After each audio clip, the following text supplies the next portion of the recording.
So as I cover in the syllabus, this course is organized by modules, which my hope is will create a very streamlined, linear experience so you know exactly what you have to do each week.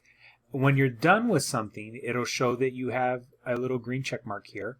And once you get all the check marks for a certain week, the next week will open. You can see that I don't have enough of the activities done for week 1, so therefore everything that I could do in week 2 is grayed out.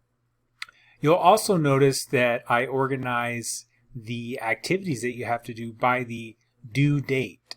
So you can see for the first week our due dates are pushed back to Friday and Sunday because we're starting on a Wednesday, and what you would want to do is make sure you're getting everything done by Friday, in this case chapter 1 and week 1 by Friday.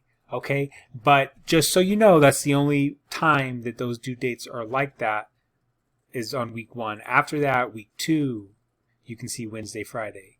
Week 3, Wednesday, Friday. Everything that you'll have due for this class will be due on a Wednesday and a Friday, and I try to make that really clear here on the modules.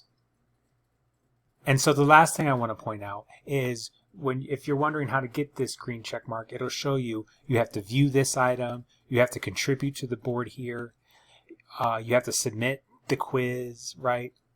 Now the one thing I want you to realize is that on Friday, you see in this case I've only posted my initial 3-2-1 question post under week 1, but as soon as I post that, Canvas is going to say that I've already completed the reply, and obviously I know that I didn't do that. So this is the one green check mark you want to be careful about, because the check mark will come when you do your first post, but you'll still have to come back here and do your reply post on Friday.